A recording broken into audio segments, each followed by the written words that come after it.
Hi YouTube, just want to do a video today about starting a ball python or boa breeding collection, or any type of snake breeding collection if you like. So first of all, what you want to start off doing is make sure you know about the snake you're getting. You want to know everything about it. You want to know what they eat, how often, how big they get, obviously how big the tank has to be, or tub, or whatever you keep them in. Well, you have to know everything about them. So do your research. It's my first main one. Next thing I'd probably say is, when you're looking for a snake, look, if you can, try and get an adult, but if you're not too keen on rushing into breeding, then you can start off with a baby. Like for my first snake, I firstly got a male ball python. I will show you my collection, but that'll be on another time. It's just, but he was a male mocha, breeding size. He's probably my favourite snake. He's my favourite. So my second one was, I'll show you this little girl here. She's in this little rub. My girlfriend thought she'd stick names on them, but yeah, this is my second one.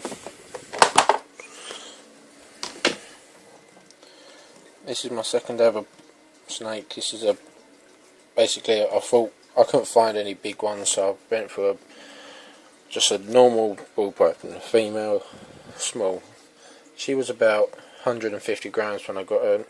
Looking at her now, I haven't weighed her in ages, but I'd say she's about 300 grams. She's a lovely snake, like good temperament. Obviously I need to change the water, but yeah, so what you want to do is start off small, unless you can get a bigger one, and work your way up.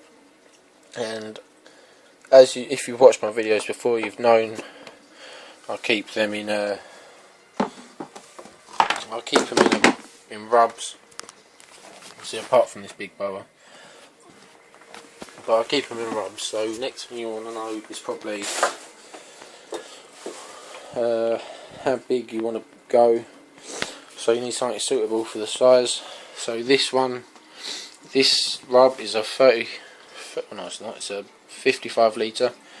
There's a breeding pair of ball pythons in there. Obviously there's my first one, and my big normal females. My third one I got for about 300 quid, but she's over 3,000 grams. So yeah, so you want to know how you're going to keep them. So obviously I keep mine in a racking system, so price is probably the next one. So this rack here is just in the UK, it's not much variety, but this is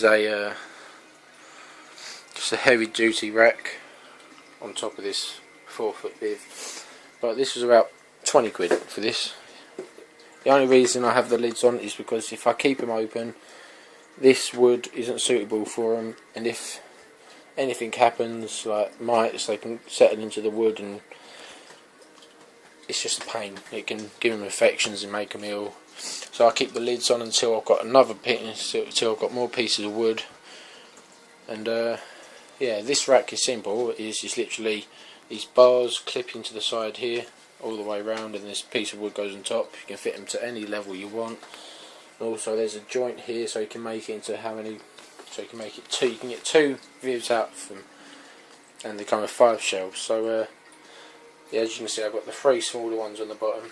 It's my baby boa, little pastel het orange ghost male, and obviously that normal female that was there.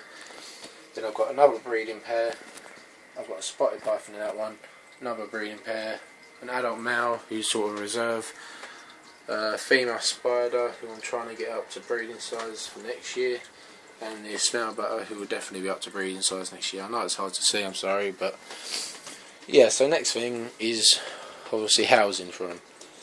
Right, next thing you want to know is cost. Like, many snakes have various costs. Like the cheaper ones, probably the cheapest snake I can think of from the top of my head is corn snake, milk snakes, smaller snakes like that. Just anything that's suitable for a beginner. Obviously these normal ball pythons, you can pick them up for 20 to 40 quid, babies. Obviously, as I said, I got my big female, my third one.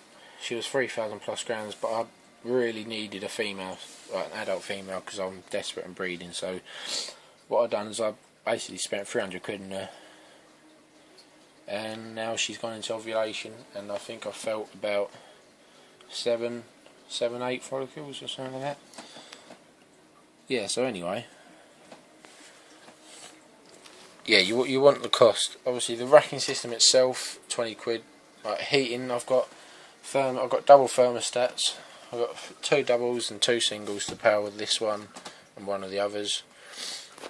50 quid each, so they're already that's 230 quid each for the whole racking system, as well as this fib. And this is just for literally 1, 2, 3, 4, 5, 7 racks. Depends how big they are, depends how big heat mats are.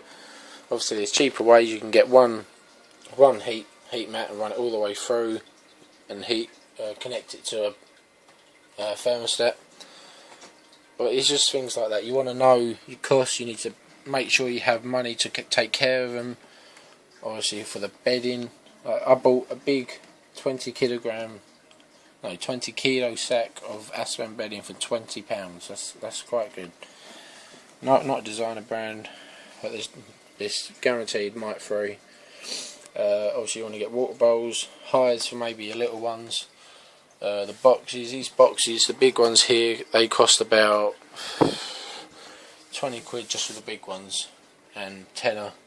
You can get 2 for £10 for the smaller ones. So yeah, all just the setup for all of these altogether is about 500 quid. That's quite cheap if you think about it, when most other breeders can spend about £1,000 just for one rack, something stupid like that. But yeah, obviously then you need to spend that money on snakes. I know someone who likes to buy his snakes small and get them up to size because he knows how they've been treated. He can treat them properly, basically. That's the problem with buying off of someone else. If you buy an adult one, you do not know. They can tell you all this bullshit. You do not know how they've been treated, how they've been brought up, if they breed, if they feed well. They can tell you anything. Whereas when I'm selling my babies, what I do is I will get them to come round on a feeding day to look at them. Obviously they can pick out the ones that feed and don't feed. If they've had them before and they know how to get them to feed, then obviously that's their choice. But I like to let my babies go after about 3 weeks when they've started eating, so I know they're eating properly. So obviously the next thing was cost. Then obviously you need space for them all. This is behind my bed. This rack is behind my bed at the minute. I know it's a bad place to put it, as you can see in the mirror there. That's the rack with the Viv. That's all behind my bed. Yeah, so cost is everything basically. This little male here is a baby boa. I think I picked him up for about 40 quid. So I had an offer on at the pet shop. He wants to come out. He will probably strike me because he's on camera and he likes to show off. But he's a little git. As you see, you touch him, he sort of goes like that. And yeah. So basically what you want to do to get yourself up is you want to get money aside. You can save it. It doesn't matter what snakes you get. You want money aside. You need the food. You can get good offers on food, but you don't know the quality. You want a good quality of food. You want good quality snakes, good quality racking system or Vivs or whatever you're keeping them in. Make sure they're healthy, eat regularly. If they don't eat regularly, go on forum sites and everything. They'll tell you how to get them to feed or give you suggestions or advice. Yeah, obviously you want to make sure you know everything about the snakes, otherwise you're not really going to get anywhere with it. I can't really think of much more to talk about in this video, but if anyone has any suggestions, tips, anything they want me to make a video on, then subscribe, send me a message, leave a comment or anything. But also I want to do a shout out to someone. He's not on YouTube, he's on Facebook. He's called Tailored Bulls. If you live in the UK, you want a good breeder, Tailored Bulls in Essex is a great person to go to. I put a link up in the description, but I'll make sure you check him out. He's just brilliant. But I'll do a collection update for my next video. So yeah, that's basically it for this video. I just want to tell everyone what they need to do, or how I do it, how I've done it. If anyone's got any suggestions, obviously, like I said, leave a comment. But yeah, thanks for watching.